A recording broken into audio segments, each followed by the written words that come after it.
وہ حرام موڈ کے ساتھ گھر میں داخل ہوا تھا تو دیکھا کہ آج پہلی بار نمیش ٹیبل پر ڈنر لگا رہی تھی۔ نمیش، یہ تم کیا کر رہی ہو؟ تمہاری طبیعت پہلے بھی ٹھیک نہیں ہے اور تم کام کر رہی ہو۔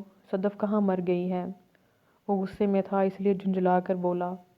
کیا ہو گیا ہے اشر؟ میں تو ایسے ہی صدف کی مدد کرنے لگی، اور کون سا کسی غیر کے گھر کام کر رہی ہوں؟ میرا اپنا تو گھر ہے، یہ سب کچھ مجھے ہی تو سنبھالنا ہے۔ آج اس کے انداز بدلے بدلے تھے، اشر نے لمحے میں نوٹ کیا تھا، اور اس کا آف موڈ اپنے آپ ہی خوشگوار ہونے لگا۔ طبیعت کیسی ہے اب تمہاری؟ وہ اس کے ماتھے کو ہاتھ لگاتے کہنے لگا۔ اتنا پیار کرنے والا شوہر ہو تو بھلا بیماری کی کیا مجال جو میرے آس پاس بھی بھٹکے، وہ کہتے ہوئے شرمائی تھی۔ اشر کی مسکراہٹ گہری ہوئی۔ کیا ہو گیا ہے بیوی؟ لگتا ہے بخار سر چڑھ گیا ہے، تبھی تو اتنی بہکی بہکی باتیں کر رہی ہو۔ اور اشر کو اس کا یہ انداز بہت اچھا لگا تھا، لیکن اس کے جملے نے نمیش کا موڈ خراب کر دیا تھا۔ آپ تو بس چاہتے ہیں ہمیشہ منہ پھلا کر بیٹھی رہوں، ہمیشہ آپ سے خفا رہوں، تاکہ جہاں چاہیں منہ ماریں۔ ایک بات کان کھول کر سن لیں، اب سے آپ کو اپنی مرضی ہرگز نہیں کرنے دوں گی۔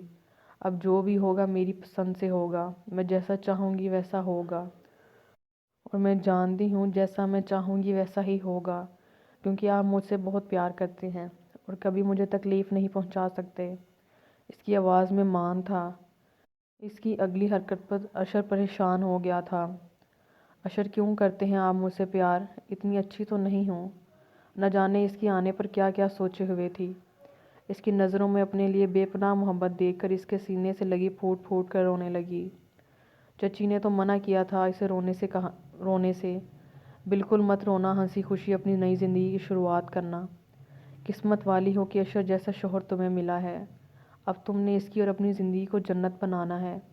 کتنے عزم لے کر آئی تھی وہ یہاں کہ وہ اس رشتے کو قبول کرے گی، اشر کے ساتھ نئی زندگی کی شروعات کرے گی، لیکن اس شخص کے احسان تلے وہ بے حد تک دبی ہوئی تھی۔ وہ اپنے آنسو پر کنٹرول ہی نہ کر سکی۔ کتنا عظیم تھا یہ شخص جو اتنا سب کچھ کرنے کے بعد جتلاتا تک نہیں تھا۔ نمیش، کیا بے وقوفی ہے، اس طرح سے رو کیوں رہی ہو؟ وہ جو اس کے انداز پر خوش تھا، اس کے یوں رونے پر پوری طرح سے بھکلا اٹھا تھا۔ اشر، میں بہت بری بیوی ہوں، میں نے آپ کو بہت تنگ کیا، آپ کے ساتھ بہت برا سلوک کیا، پلیز مجھے معاف کر دیں۔ آپ نے میرے لیے اتنا کچھ کیا، ہمیشہ میرے ہمدرد بن کر میرے ساتھ کھڑے رہے، اور میں آپ کی محبت کی قدر نہیں کر سکی۔ اتنی ناقدری ہوں میں، میرا اچھا نصیب میرے سامنے باہیں پھیلا کر کھڑا تھا، اور میں اپنی بے وقوفیوں کی وجہ سے اسے ٹکراتی چلی گئی۔ کتنی نہ سمجھ ہوں، بلکہ بہت بڑی بے وقوف ہوں میں، گدی ہوں۔ وہ پھوٹ پھوٹ کر روتے ہوئے اسے اپنی خوبیاں گنوا رہی تھی، جبکہ اشر مسکرائے جا رہا تھا۔ اس میں تو کوئی شک نہیں کہ تم واقعی گدی ہو، وہ مسکراتے ہوئے کہنے لگا تو نمیش نے سر اٹھا کر اس کی جانب دیکھا، لیکن وہ اسے کچھ بھی کہنے کا موقع دیے بغیر اس کا سر دوبارہ اپنے سینے پر رکھ چکا تھا۔ نمی ڈارلنگ، اب جب تمہیں ہوش آ ہی گیا ہے، تمہاری عقل ٹھکانے لگ ہی چکی ہے، تو اب تمہارا شوہر تمہیں مزید کوئی بے وقوفی نہیں کرنے دے گا۔ آج ہم اپنی زندگی کی نئی شروعات کریں گے، ایک دوسرے کے ساتھ، وہ محبت سے کہہ رہا تھا، جبکہ نمیش مسکراتے ہوئے نظر جھکا گئی، لیکن اس سے اگلی بات پر بے اختیار اس کی نظریں اٹھی تھیں۔ تو پھر چلیں روم میں، وہ اس کا چہرہ دونوں ہاتھوں میں تھامے بہت محبت سے بولا، جبکہ نمیش تو بری طرح سے گھبرائی۔ اشر، مجھے بھوک لگی ہے، وہ اسے دور ہوتے ہوئے کہنے لگی، لیکن گرفت میں مضبوطی تھی۔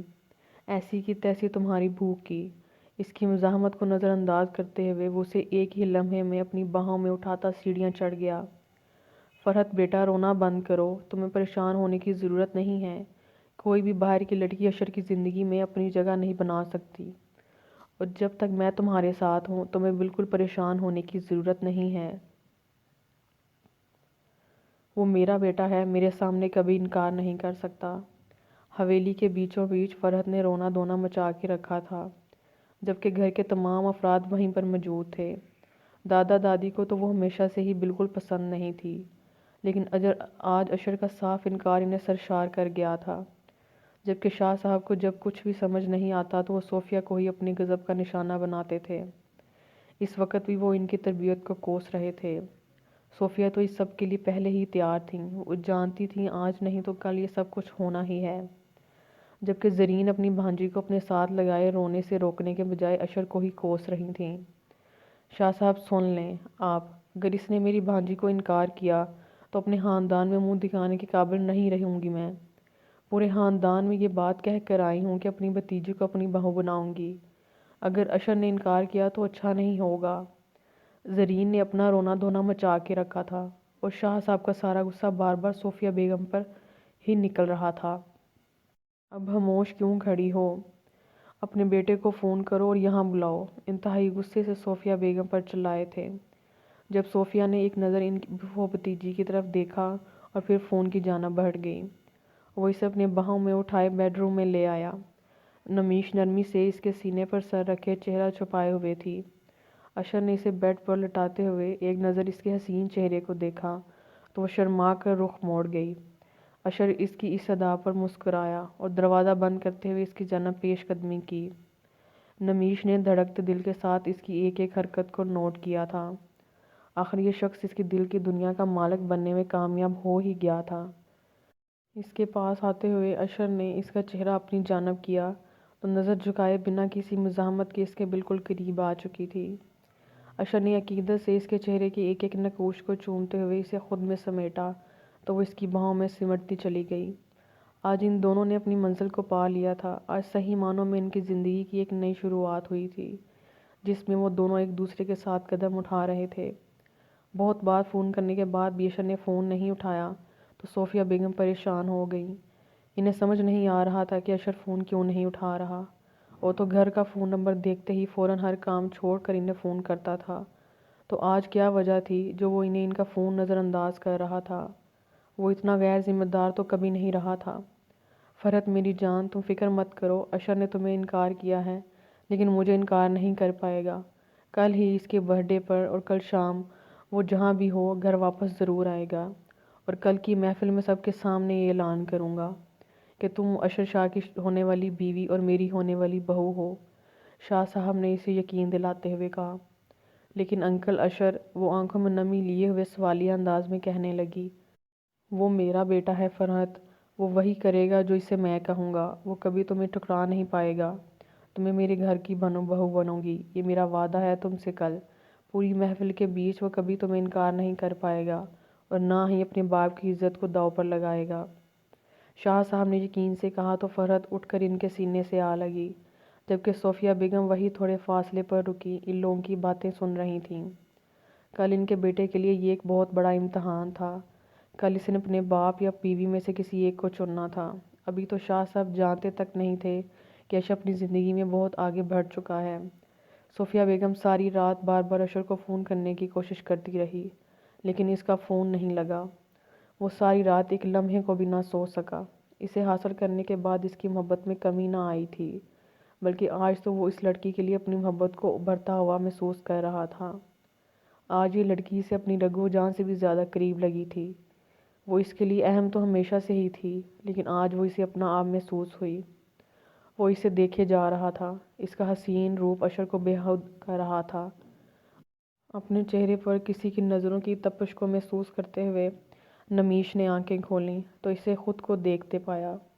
اس وقت اس شخص سے نظریں ملانا نمیش کے لیے دنیا کا سب سے مشکل ترین کام تھا، جبکہ اس کا یوں اپنے آپ کو دیکھتے رہنا نمیش کو کنفیوز کر رہا تھا اور اشر کو اس کی حالت مزہ دے رہی تھی۔ آخرکار اس کی نظروں سے گھبرا کر اس نے اٹھنا بہتر سمجھا، لیکن اشر نے ایسا نہیں ہونے دیا۔ چھوڑیں مجھے پلیز اشر، اور آپ بھی جائیں، فریش ہو جائیں، آفس جائیں، آپ کی اہم میٹنگ تھی۔ نہ جانے کون سی اہم میٹنگ کا احساس دلا رہی تھی، جبکہ آج تو اشر کی کوئی اہم میٹنگ نہیں تھی اور اسے یاد بھی نہیں تھا کہ اس نے کبھی نمیش کو اپنی اہم میٹنگ کا یاد دلانے کا کام دیا تھا۔ مجھے ایسی کوئی مجبوری نہیں ہے نمی ڈارلنگ کہ میں اپنی اتنی پیاری بیوی کو اپنی برتھ ڈے والے دن اکیلے چھوڑ کر چلا جاؤں، اور میری بیوی کا فرض بنتا ہے کہ وہ اچھی بیویوں کی طرح اپنے شوہر کی سالگرہ کی اسپیشل بناتے ہوئے سارا دن اس کے ساتھ گزارے۔ وہ اسے اپنی باہوں میں لے کے اس کے چہرے پر جھکا۔ اشر، کیا سچ میں آج آپ کی برتھ ڈے ہے؟ وہ بے یقینی سے کہنے لگی، جبکہ اظہار اب تنگ ہو رہا تھا۔ جی محترمہ، آج اتفاق سے آپ کے شوہر کی سالگرہ ہے اور آپ اچھی بیویوں کی طرح وش کرو، وہ اس کے لبوں پر جھکتے ہوئے کہنے لگا۔ آپ نے مجھے کیوں نہیں بتایا کہ آج آپ کی برتھ ڈے ہے؟ میں آپ کے لیے کوئی گفٹ لے کر آتی۔ وہ اس کے لبوں پر ہاتھ جمائے ناراضگی سے کہنے لگی، جتنا خوبصورت گفٹ کل رات تم نے مجھے دیا ہے نا، ایسا گفٹ کوئی مجھے نہیں دے سکتا۔ وہ مسکراتے ہوئے اس کا ہاتھ اپنے ہونٹوں سے ہٹا کر اس کے لبوں کو چوم چکا تھا۔